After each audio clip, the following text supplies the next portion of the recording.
seconds away here, just waiting for everything to come online. Looks like we're really, really close here. So we'll be launching the show in just a second. And it's kind of funny how I turn all these things on at once. Got to push a bunch of buttons. But for those of you on Twitter, we're up live now on Twitter, and we're just about ready to start the show.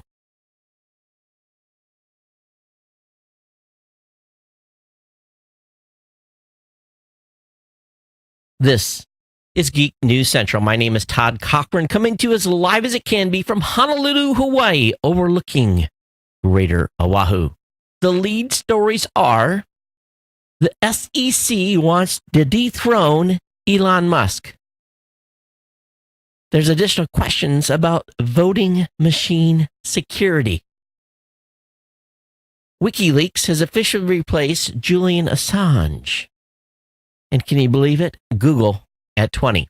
I want to welcome you to episode 1316 of the Geek News Center podcast for Thursday, September 27th. This show is sponsored in part by GoDaddy.com and listeners just like you. Great deals from GoDaddy can be found at geeknewscentral.com/GoDaddy. Of course, you too can support this show today at geeknewscentral.com/insider. First and foremost, I want to welcome all the new listeners to the show. I hope you take time and just get over to geeknewscentral.com when you're over on the website. Get subscribed to the show, subscribe to the newsletter. All the information to do that is right there on the right-hand column of the website. Get you started. And of course, you can find me in iTunes, Spotify, really any place podcasts are at. This is where you can grab the show, get subscribed to it. Of course, if you want to watch watch it on your TV, you can watch on the Apple TV. You can listen on blueberry.com. You can listen to your smart home devices by saying the keyword to your device and say the words, play the podcast, Geek News Central. We are live today on YouTube, on Facebook, on Twitter, on Twitch. We're on Mixer. And of course, you can join us in the chat room at live.geeknewscentral.com. I'm also monitoring the chat room over on Facebook. So that's a great way to get connected while we're live. If you're live with us, thanks for being with us. Make sure you say hello in the chat room. You can join our chat room any day of the week, geeknews.chat, or you can ask to be on our Slack channel. If you want to reach out to me, you can contact me via email. That's real easy to do, geeknews@gmail.com, or on Twitter @geeknews. You can follow on Facebook as well.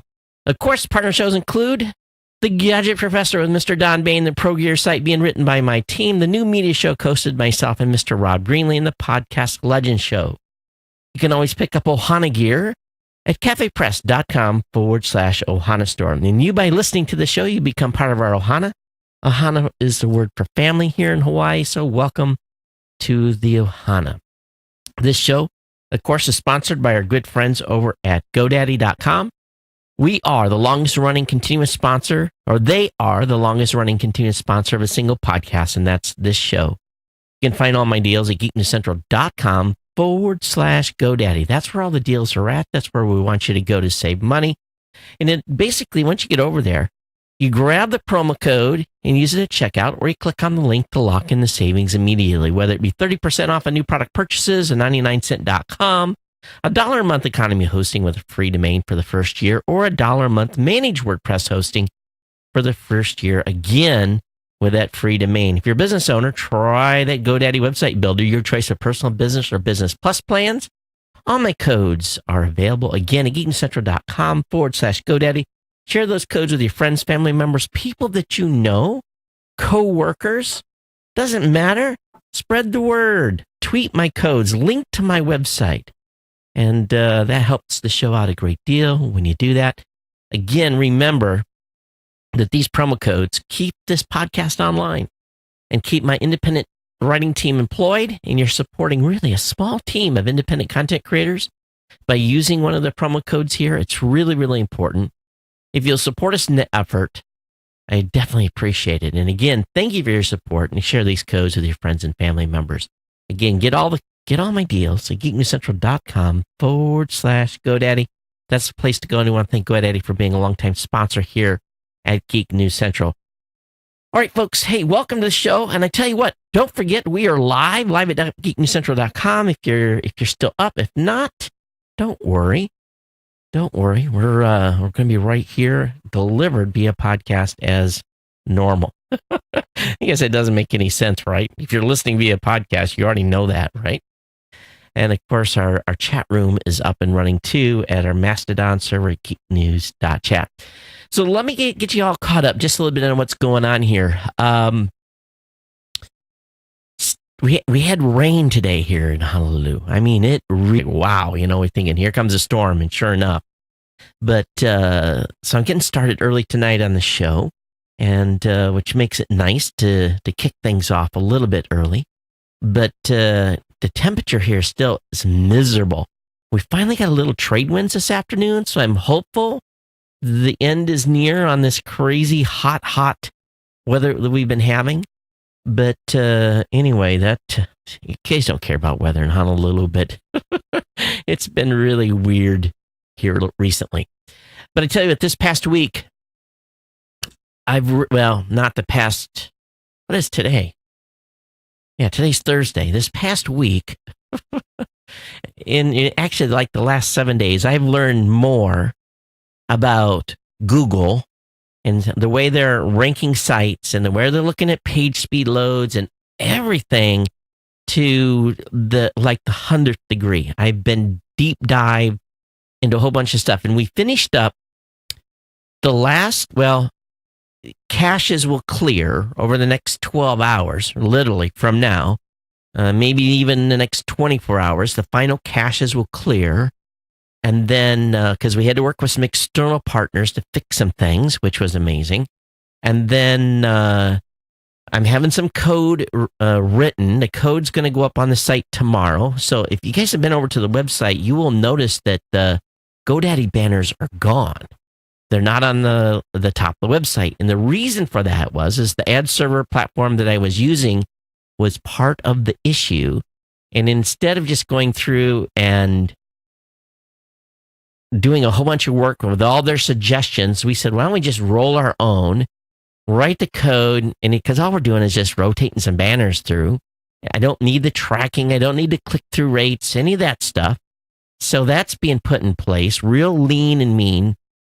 And I tell you what we're down to now is the website scoring about a 90 on an optimization level.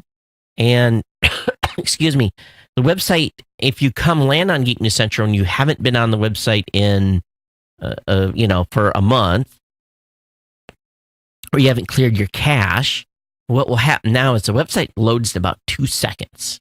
And the subpages, about 1.6, 1.7 is where we're at on that. And then there's a whole bunch of sequence of things that happen, a waterfall of events. I wrote an article on geeknewscentral.com talking about Google and talking about some of the things that I've seen. So what we've learned is over the next month, as people land on pages on Geek News Central, then what will happen is, especially if they're on Chrome, they will contribute, if they've opted in to contribute their data, they will contribute stuff back to Google, and little by little, these two mysterious, what they're called FCP and DCL values will start to drop. And it's basically a 30-day running average of data that Google gets back. So if you're on Chrome and you're a listener of this show, I need you to start hitting the website once in a while. Just hit it. Just load the website up. Bam. If you don't want to stay, cool. Load some sub pages up. Maybe hit the GoDaddy page once, or it all depends where you want to go on the website. Hit it a few times. You don't have to be in there every day. And if you're using Chrome, that data will feed back. Now, we're going to get plenty of traffic organically anyway, but if you guys load the website from time to time, it would be awesome over the next month. It'll help us drive that number down. And I think we've actually started to see a little bit of signs already of starting to climb out of the penalty box in a couple of areas. So only time will tell. We'll just have to, over the next month, this will be an ongoing process to get back to back where we were traffic-wise. But it's been pretty amazing for me to see and to learn some of these new tricks. I'm going to just be straight up. I think that for those of you that have websites, it is imperative that you start paying attention to what your website's doing, because Google has so much power. What they dictate now and what they tell you in advance, like, we heard about, again, I talked about this in the last show, but they started talking in January about these page speeds and how they were going to be affecting or going to be penalizing sites that the page load speed wasn't fast. But when I mean fast, I mean they are like hardcore on certain requirements. And we've done a lot of work to the back end, some server improvements, some server configuration improvements we made. And of course, Geek Central has gotten enough traffic over the years where I've got a cache server in front of the box. So there's actually two servers that are running: the server for Geek Central, then the cache server. It's running on a platform called Nginx. So we've had to make tweaks there. So far, I'm very, very happy where we're at. And over the next 24 hours, I think we're going to be at the highest speed I possibly can get on the infrastructure that I'm on today. And you guys don't know this, but to run Geek News Central and basically to do everything that happens on the website and, to support what we've done over the years and the type of traffic we're getting, I'm in it for about $400 a month on server bills, total server infrastructure to make it happen. So most content creators are on like shared hosting plans, and you can get the same type of performance on shared hosting plans, but you got to run a pretty lean ship. So I've got I'm pretty happy with where I'm at. Vasily has taken extra time. I get my bill, let you guys know what that is next week, and what my total. I think we're probably up the $500-$600 range, maybe even $700 to have gotten all this work done. Maybe a little more. It's okay. It was worth it. But yeah, I've learned way too much, and having multiple discussions with people and emails back and forth, and sending emails off to groups say, hey, we're running something on our website that belongs to you. This is something we're seeing. Can you help us out? And they're like, and then we're having a discussion with them and making education, basically telling them what's going on. They're like, oh yeah, wow. So we've actually helped a couple of companies out in making them realize that they had to make some changes on their sides too, in order to help optimization all the way through the daisy chain. I've got a couple of tickets out with some plug-in guys. I mean, I went overboard on this, but the site, if you go to the site, it's pretty doggone fast right now. Just load it. You'll see. You can visually see the difference. So I'm all prepped here. Podcast Awards ceremonies this weekend. Matter of fact, I've got the banners changed out on the Skypesaurus behind me. Everything's going to go on Sunday, 5 p.m. Pacific is what time the Podcast Awards ceremony starts. I have some other stuff going on with the International Podcast Day. I'm doing 2 sessions, one session prior to the awards, one after. So we're going to be busy on Sunday for International Podcast Day. My wife is, as we speak, making the last rounds on refrigerator shopping. I think, and believe it or not, I told her, I don't want to be involved. You pick the one you want. Let's see if it's in budget. And she sent me a picture, and she says, I really like this refrigerator. And I kind of laughed, because she doesn't know what kind of a refrigerator my sister has. And I texted her back. I said, that one looks awesome. I said, it's the same one my sister has. And I said, she's had pretty good luck with it, at least from what I can tell. And price was right. And so she's making one more round, looking at a few more, but maybe we'll have a Kenmore in the house by Saturday. And the refrigerator that's in there works now. It's going to go to the garage. It's going to be a drink machine. But yeah, no more floods in the home. But the insurance thing is a whole other thing. We'll talk about that at another date. All right, so let me go ahead and get into the stack. Let me get into the content today.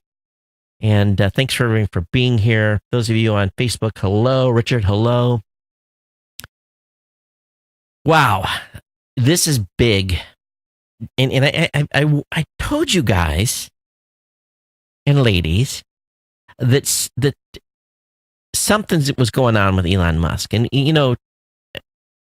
it's to be told if he's got some personal issues still going on or not, or what's happening there with the little 420 thing, right? So the government is suing Elon Musk. I mean, the SEC is coming after him hard. It's for tweeting about taking Tesla private. The Securities Exchange Commission has filed a lawsuit against Tesla in Manhattan federal court. According to Bloomberg, the agency alleges that Musk tweets in August about having funding secured for a potential bid to take the company private constitute fraud for being false and misleading statements. Now, when you have a public company and you make statements that cause the stock to change, and you've made a false statement or a misleading statement, it costs people to either make money or lose money. It's big. They want the lawsuit seeks to ban Musk from serving as an officer of a public company. This is huge. Huge. They want him fired and removed. Now, the Tesla stock went into a tailspin today, dropping more than 7% in late afternoon trading. Now, this isn't the only investigation that Tesla's embattled CEO are currently facing. The Justice Department is reported looking to whether Musk misled investors with those tweets, and the CEO himself is embroiled in a defamation suit for the stuff that happened over in Thailand with one of the Thai cave rescue divers. Elon basically has responded to the suit, calling it unjustified action. But he says, the unjustified action by the SEC leaves me deeply saddened and disappointed. I've always taken action in the best interest of truth, transparency, and investors. Integrity is the most important value in my life, and facts will show I never compromise this in any way. Well, I don't know. One thing or another, the SEC is going to get a pound of flesh out of this, maybe 5 pounds. I don't think I ever... Does anyone remember such a public figure being sued by the SEC for such a serious... They want him removed. And to me, that's like, wow. I have friends who have work at public companies, and man, they are like, they can't say anything. Whereas my company, I'm privately held. I don't have stockholders. Well, I do. The folks that are part of the company that hold stock, I can still be fired by my board of directors, but I don't have to be as quiet as some CEOs are. You can't talk about earnings. You can't talk about projections. You have to be so careful at having a public company. And that's why it's so expensive. The expense alone to be a public company on accounting and all this stuff you have to comply with is part of the reasons why most companies never go public. And it's just too much of a red tape issue. Not to say that I don't think it would be cool. It would really be cool, but you got to have a certain amount of market cap, have to go do an IPO or, but you can come up on pink sheets, but who really wants to be on pink sheets? But, the long of the story is here that he's going to have his hands full here. When you get big and the government goes after people that are big that do stupid things. And in my opinion, he's in trouble here. So we'll see. We'll see what happens. At the same time, voting machines. Boy, big discussion about voting machines. We know that the DEF CON voting village, which 2 years in a row has let conference attendees try their hand at breaching voting machines. Well, they had 30 voting machines at DEF CON. And they had a field day with these things. So lots of severe security issues. Now, we're fast approaching, it's highly charged right now. We're a month and a week or so away from the November election. What do y'all think? Do you think your voting machines are secure? Do you even go vote? I do all my voting absentee ballot. I think now paper is about the safest thing for voting at this point. Of course, in most places, the absentee ballots don't even get. So let's say a candidate wins by 8,000 votes, and there's only 3,000 or 4,000 or 5,000 absentee ballots. They won't even count them, or they'll wait several days before they count them because it's not going to affect the election one way or the other. So I think at some point we need to take voting completely online. There needs to, and I think that there needs to be some entity that each state isn't, of course, you go online, you can have hacking there too, probably more easily than the voting machines, who knows, but at some point something's going to have to change because it's too easy at this point to make a difference and have something get hacked and something just end up wrong. All right, WikiLeaks is a new editor-in-chief, and this is the reason why. Julian Assange has no internet access. He's still, can you imagine this? He's still in this Ecuadorian embassy in the UK, holed up there in a room. They've shut off his internet access. And he's trying to avoid arrest or extradition. And they haven't figured out, I guess, a way to get him out of there. What happened to the days where you would just they would roll up a car, put the guy in a trunk, take him to the airport and put him on a diplomatic aircraft and fly him out. Why don't they do that with him? Is it maybe because Ecuador doesn't have any airplanes? Is that the key? I don't know. But, it seems kind of crazy. This guy has been in the Ecuadorian embassy since 2012. I think they bit off more than they can chew. He's probably like the ultimate unwanted house guest. So, anyway, he has had to step aside because he has no internet access. He can't do anything on WikiLeaks. So, I don't know what you guys think about that, but I thought, well, life must be pretty boring if you can't get online. I'm watching anyone on YouTube right now? Watching a live stream on YouTube? Because I don't know why we're having such problems, but everything else runs good. But my stream to YouTube seems to choke, and it's concerning to me. I guess we'll have to keep an eye on the YouTube piece as far as this live streaming thing goes. It's one of our primary ways to reach you guys during the live show. The Facebook stuff looks great. Okay, moving on here.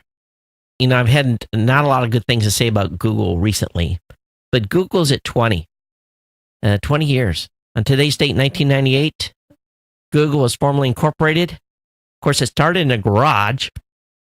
And there's a video, a 1:16 video that shows how dorky the Google team was on day one. And they were living, it's really kind of comical. If you haven't seen this 1:16 video, I'll have the link up in the show notes, of course. You want to go look at this. It's really truly the most dorky YouTube video I think I've ever seen, but I've never saw it before. And it was him giving the grand tour.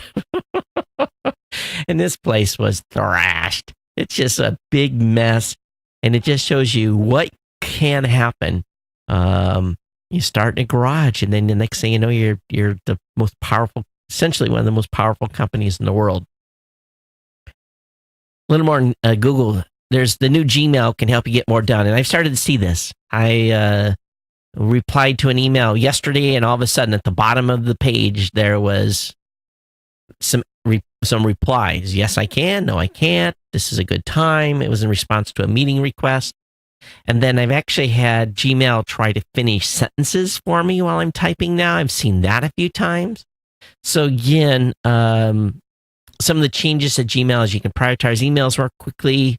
You can write and reply to emails faster by these suggested replies. You obviously can work offline. I don't necessarily do that. But they warn you about dangerous messages and so forth. I don't get very many of those. But anyway, there's some good updates on what's happening with Gmail. I had someone tell me the other day, I hate the new interface. I've switched it off. And I said, just go to the most narrow. You have to set the settings so that because I have so much email come in that I don't want like 2 or 3 lines per email. I want it as thin as possible. So I can just read the subject and get in and get out. And so far I'm okay with the change to Gmail so far. It is a little unnerving though for it to try to finish sentences as I'm typing stuff. Google Images will now display creator and copyright metadata. This has been a big bone of contention for many years with folks that have posted stuff really on it's made into Google Images and online. So they're definitely going to make these changes is basically going to now include creator and credit metadata. So when you go to look at the data, it's going to tell you who the actual creator name is and who the credit should go to I don't know if it's going to contain copyright information or not. Let's see here. The internet will now include credit and creator metadata and photos displays in Google Images. In the coming weeks, we'll add copyright notice metadata, meaning visitors can see with a couple of clicks who the photographer was and who owns the rights. The creator is usually the person who took the photograph, while the credit may include additional parties or rights holders, and more importantly, copyright information. So that's cool because I'd like to see, there's sometimes I'll see an image on Google Images I'd like to use, but I know I can't. But if they have some sort of Creative Commons license information they would share with that data would be awesome. Time will tell whether or not they, how the information is basically going to be put on there, especially for the copyright sharing information. Have you been using Skype? Well, Skype is going to move desktop users to version 8 and starting in November. And they really want people off version 7. And this is second stab at moving Skype users to the modernized desktop app.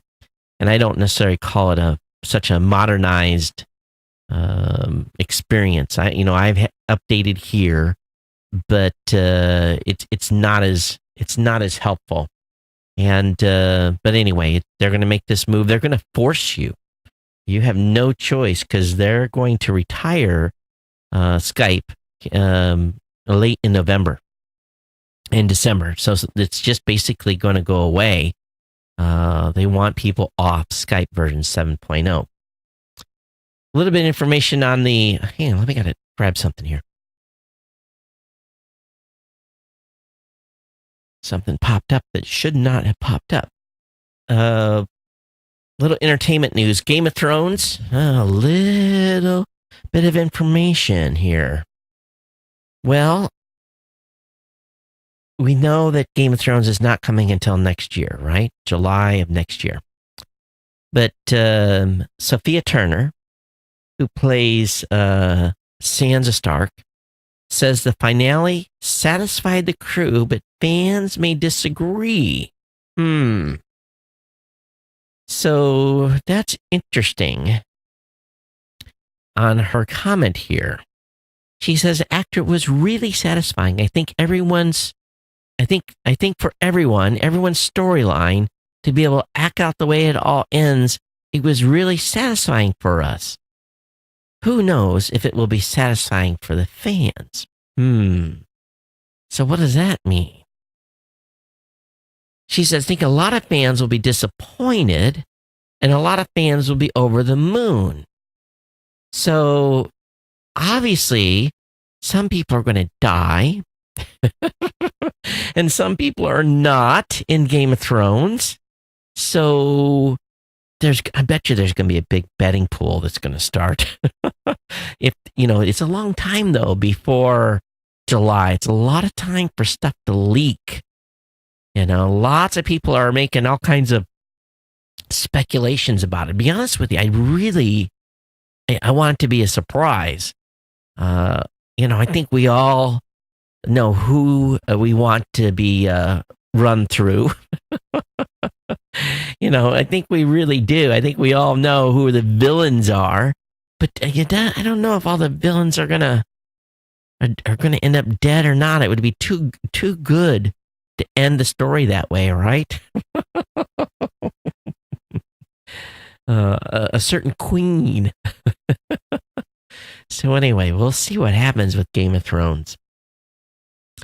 The teen hacker in Australia. Remember, we talked about this gentleman. He has avoided jail time in Australia. So this was the young man that hacked Apple, and the now adult defendant, who was 16 at the time the hacking began, who had accessed Apple's internal systems and copied data. Basically was in a children's court, and basically says, "Your offending is serious," the magistrate told the teenager, who cannot be named under Australian law that protects the identity of juvenile offenders. It was sustained, sophisticated, and successful attack on the security of a major multinational corporation. The judge should have went on to say, in high five, you win $1,000. But no, she said no conviction was recorded against a teenager who pled guilty to 2 charges, and he was given an 8-month probation order. So, sentencing of juveniles is focused on rehabilitation, and the defendant had shown remorse and cooperated with authorities, the magistrate told the court. So one of the charges in the case related to unauthorized and reckless modification of data, and could have sentenced an adult to 10 years in jail. So the court had the ability to impose a potential jail term for 2 years for one charge and 12 months for the other, because he was a juvenile. But I think the court made the right choice here and gave the young man probation. Cooler heads prevailed. All right, how many of you updated Office 2019? Now, some of you that are on the subscription plan will get it automatically, and some of you use it quite a bit. But there's a good rundown here over at Lifehacker talking about some of the new features in Office 2019, what's in it, what's changed, what's going to be available, etc. What features you can expect with Word and Outlook and PowerPoint. That's what I use. I use Excel, Word, and PowerPoint. Those are the those of you watching the video, see this big ad at the top of the page? Is that just about as annoying, absolutely annoying as it gets? And I'm like, it's like 3/4 of the above the fold page. It's insane. It really, really is. And I've actually got the ad blocker turned on, and it doesn't affect it. So anyway, if you want more information on Office 2019, link will be up in the show notes, all right? As well, there got some discussions about streaming video services. This kind of makes me laugh because I think the majority of us probably have Netflix. The majority of us probably have Amazon Prime. And I would even dare suspect a lot of you have Hulu and maybe even HBO. So, as I told you, everything's been cut here, and the only thing that we have right now is Netflix, Amazon Prime, and Hulu. My daughter's paying for Hulu. Currently not paying for digital HBO. Probably will at some point. But at this point, nothing. But they did this comparison on quality per dollar and quality shows per dollar. And I don't know how they really came up with this, but really they said that Netflix has more quality shows per dollar, but Prime has more quality movies per dollar, which kind of makes sense. Because, oftentimes I find myself being on Netflix, going through, looking, and I found a new series I kind of like. I've been watching that a little bit. but then I go back and then I'm on Prime and I find something. So it's like this back and forth game I'm playing now to find stuff. And then, of course, up to this point, I'd been buying all my movies that I actually purchase on Apple TV, which now I've got concerns with them removing some movies from Apple TV. And of course, the story behind that, I don't know. I'm concerned about the continuing to buy there from a longevity standpoint. There's a huge fascination right now with dark themes, dark modes. So when I'm sitting in front of the computer, I'll be honest with you, I probably run the screens at about as bright as they can go. Now, for the show, I have to turn the screen brightness way down. Either because if I don't, I get completely washed out for the camera. But I don't necessarily ever run my my browsers or anything in this dark mode. But it's becoming a much more popular mode to run in. And and I've never really employed it, but the folks at Lifehacker have good instructions on how to make the change and how to switch to a dark mode, to a dark theme. And so maybe it's not as bright in your face. I don't know. What is the fascination? Why are you guys all loving this? And all of a sudden, why is this dark mode so popular? Is it an age thing? To be honest with you, I don't like dark rooms, and it actually drives my kids crazy. And I think it's because it's a little bit of age thing too, because as you get older, your eyes don't do as good in the dark. And I'm 54. My eyes are good, but I don't do as good in the dark. So I like things brighter. But the problem thing is I always have. Now when I sleep, I want it black, right?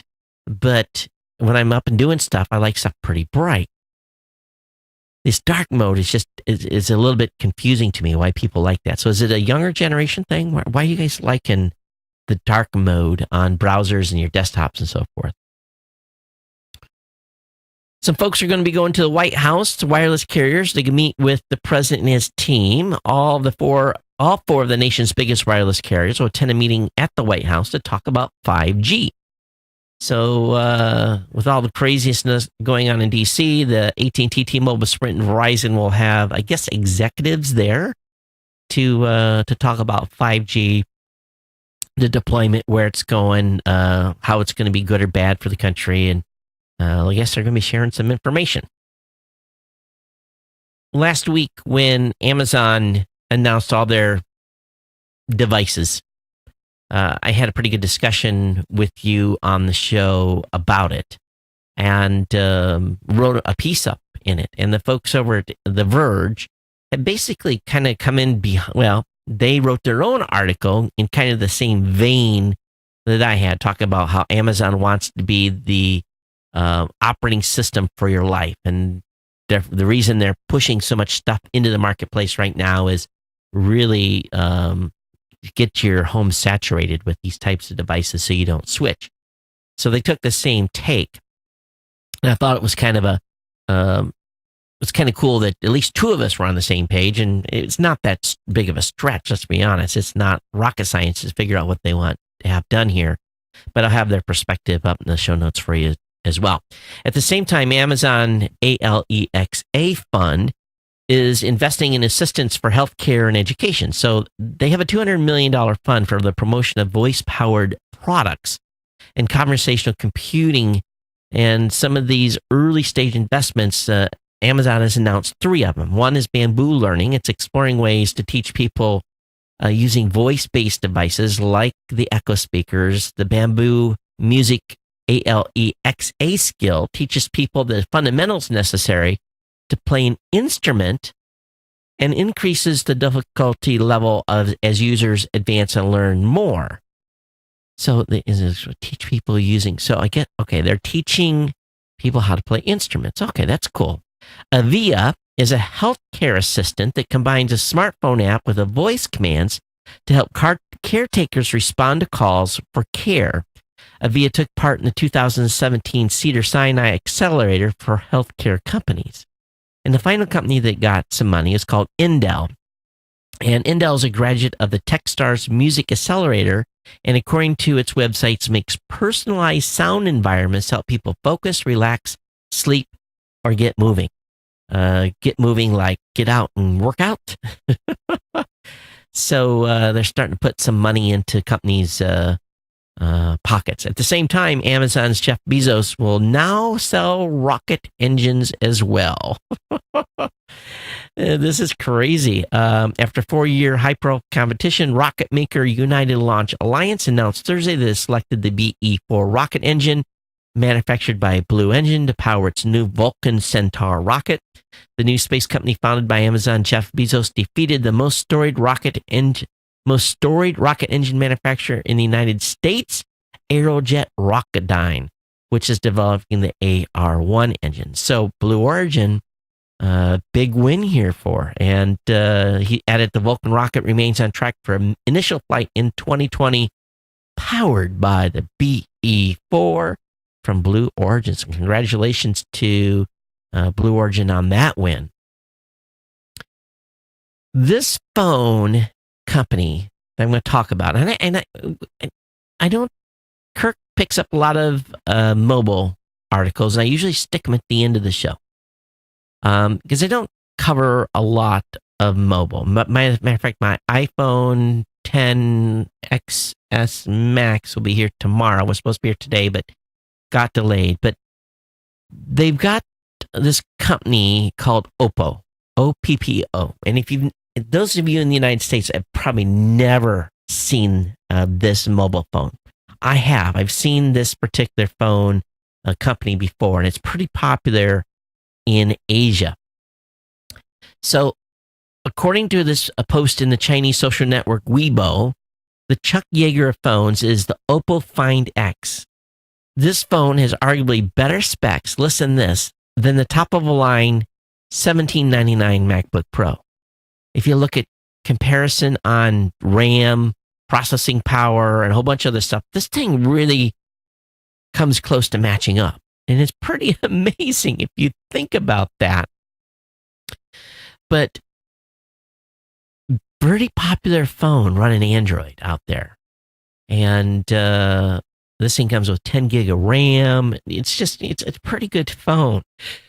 So if you get into Asia and you get a chance to look at an Oppo, or if you're listening and you're outside the United States, because I don't think I've ever seen one of these here. If someone's seen an Oppo phone in the United States, let me know. But pretty popular phone in Asia. It really, really is. But interesting on the actual specs on this thing. It's a monster. I don't know what it actually retails for, but links up in the show notes.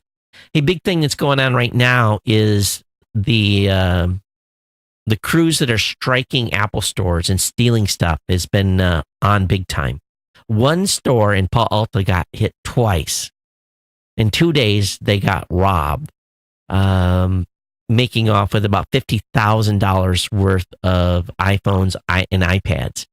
You would think that Apple would set all those devices out. They would know the serial numbers. It seems like they would be able to lock those down. I don't know. To me, it just seems pointless. There must be something going on here. Are they selling these now to unsuspecting people and then they get locked out because they're robbed, they've been stolen? I don't know. But it is interesting, and it shows one of these. There's a video that actually is available where you can see them run. They're in and out in like 20 or 25 seconds. And there's actually a video too of one of the perpetrators getting caught. So they are paying attention, but way too many people are, way too many of these hit squads hitting on these Apple stores because it's just a lot of money they can steal, or a lot of valuable stuff they can steal very, very quickly, in and out. And it is kind of curious to see what's happening there. There's a pretty good review from Forbes on the iPhone 10 XS Max. So if you definitely are still on the fence on what to do here, this is a good review. I won't go into it too deep here. Link will be up for you to check it out. If you travel internationally, what happens is, and happens to my wife when she went to Korea, she got there and she's on Verizon for $10 a day. You get a limited amount of data and you can stay on your plan. Sometimes it works okay. Sometimes it doesn't work so good. In Japan, it works fine. I have never had no problem. In the Philippines, no problem. But in Korea, she had challenges. And so I've always, if I'm really going to need data, then I will get a MiFi hotspot. And I'll rent one usually at the airport. But there's a new company out there that has a new global hotspot that you can pick up for $112. And it's got a virtual SIM in it, which is pretty cool. Works in over 100 countries. And it's also got the ability to put a dual SIM in it as well if you do pick up a SIM in the country and a data plan. And this is pretty cool. You basically pay as you go. When you go into a country, you get a little bit of data. And it's a MiFi, and it looks like a phone, but it's not a phone. It's actually a MiFi, and it's has the ability to configure it and set up the SIM for wherever you're at. This thing is slick. It really, really is. It's a slick device. If you travel a lot, I think this may be a perfect device to pick up for international travel. You won't have to do a rental. Just need to get a SIM card or even just use a virtual SIM and pay for your data as you go. It may cost you a little bit more than a plan would if you rented something. But you can always pick up a SIM in most countries and drop a SIM in with a plan. And, the SIM costs you 50 cents or something. Or they give it to you for free. So this is pretty slick. I do like the product. So again, link will be up in the show notes on that. If you're wanting to know what prepaid is good right now, there's a good guide from Android Central talking about all the different prepaid plans and what's available, from coverage to pricing to who gives you the best deal. It covers everything from AT&T prepaid, Mint, Boost Mobile, T-Mobile prepaid, again, Republic Wireless, Consumer Cellular, Straight Talk. Again, everything here for every prepaid is available, and you'll be able to go through and get the pricing.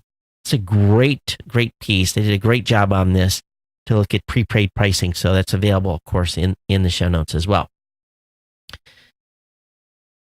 Kindle Unlimited. This is for book lovers out there. I love Kindle Unlimited. I can have 10 books checked out at a time. Sometimes new books aren't available on Kindle Unlimited, but about a month later, they come available on Kindle Unlimited, so you have to kind of wait. But you check it in, you read it, you get done, you can replace it. It's a great deal. Right now, you can get 50% off 6 months of Kindle Unlimited for $29.99. I think I must not pay that much. I think I pay about $40 a year. Maybe it's because I've been on it for a while. I'll have to look at my credit card bill, but if you read any number of books, if you read 10 books in like 6 months, you're going to pay for this thing. So I really do like Kindle Unlimited. Also, how many of you only have a Chromecast?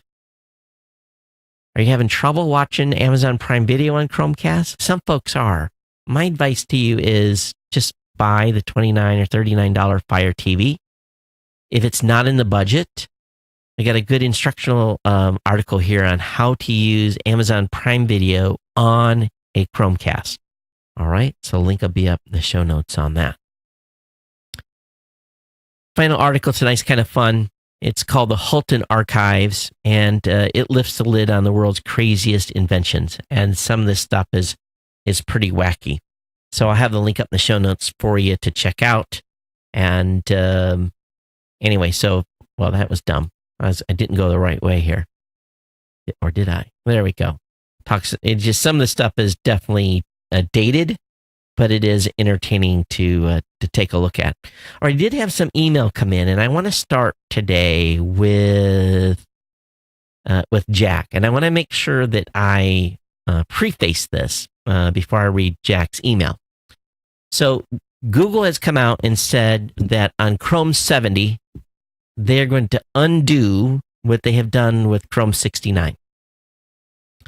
Now, let me restate my point before I read Jack's email. When I was talking about Chrome 69, I did not appreciate the fact that Chrome 69 forces you to log in to the browser. It doesn't automatically force you to go to sync. But for me, that implication of them actually adding, making me log into the browser was a sign of something to come. If you're using sync, please understand what you're syncing. All right. If you're using sync today across a couple of computers and you're using Google Chrome and you have sync turned on, you are syncing bookmarks, you're syncing passwords, you're syncing historical data on where you have surfed to. Okay. With sync turned off, the only information that Google gets from you is, and again, it's still a lot, is when you do Google searches, when you use Google Gmail. That's the large majority. They don't, if you're off on abc.com website, Google doesn't necessarily get that data from you. Now, they may collect analytical data that has come in and present to that site owner. That person might be using Google Analytics, but I'm not telling Google I'm over on abc.com. They don't have access to that information unless I search for abc.com on Google search and click through. Then, of course, that's going to be related to my IP. So, yes, I understand Google gets a lot of data, but there's no reason for Google to get all my web surfing, all right? And again, my pretense was, and what others' pretense was, is with Chrome 69 logging in, it just, to me, it felt like they were trying to inch their way into allowing allowing our data to be sent back to Google. And they've clarified that that's not the case, so I've calmed down a little bit. But Jack says, Todd, I'm surprised to hear Rand and Google changed to the Chrome login policy. You're not that naive. I have 3 different Google accounts. I assume Google is always logging all my activity in Chrome. My data is their product. They attempt to monetize everything you and I do online. They make billions with our data. Google is similar to your much loved company Equifax, and he was saying that tongue in cheek, which gets your data from every credit application you dutifully fill out. I tried to tell you with their data breach, your data is their product. That data breach did not seem to harm them at all. They still get your credit applications. Lenders still pay them for your credit scores. I agree. I understand that. But my challenge with Equifax was that they lost the company's trust or the public's trust and should not be able to do that anymore. But they still are. So you are not their income stream. You can pay for products over Equifax. The data you provide is their income stream. Do you think Google couldn't get rather close to your credit score if they wanted to? They know your online purchases. They know where you live and shop. They read your email and would know of any creditor, lender, or collection email you receive. You, GNC, and Blueberry all live in the Google Doc Office universe. Those emails or web advertisements you see them are from Equifax or Google. What do you think they don't know about you? This is the world we live in today. I use Chrome and Gmail, but I also use Firefox and Edge. With those, I use DuckDuckGo, Bing, and occasionally Google search engines. Not out of paranoia. I just like variety, and I'm a bit of a contrarian. I am under no illusion that Google attempts to track everything I do online, as they do most every other website out there. Google is more aggressive and successful, followed closely by Facebook. Be careful. It's a jungle out there. But if I'm in my point, this is my point. Google generally will not know if I open a tab and I'm not syncing data to Google and I go to a website, unless that website is tied into Google's ecosphere by running Google Analytics, they won't know I was there. And in the logical sense, they should not know I was there.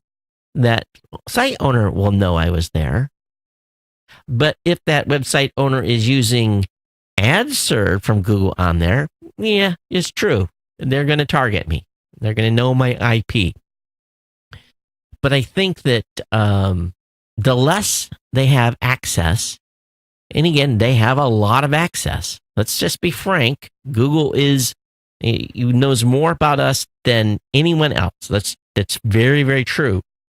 But they don't have to know it all, I guess is my point. Maybe they're getting it all. I don't know. Bo says, Todd, I mainly use Android and Chrome base. Because of this, I always logged into Google. I always like to have access to my bookmarks and history on all platforms. I do have a Windows 10 laptop that I'm not using. Sometimes I'll use it for printing with Google Cloud. Print to my old HP laser printer. For this work, I need to be logged in to Google on Chrome. So you're syncing.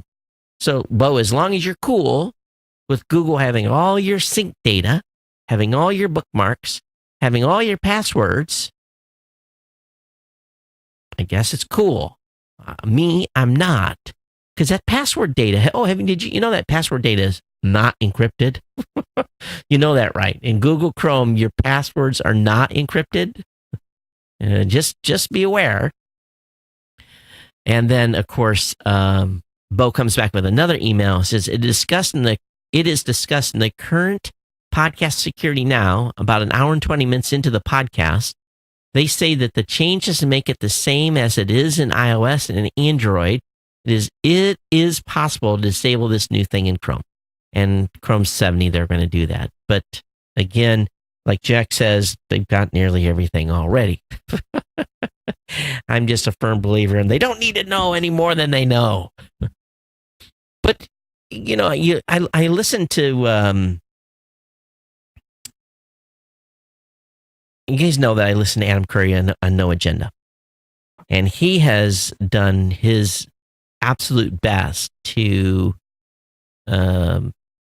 remove himself as much as possible from this ecosphere of tracking. He's closed his Facebook account.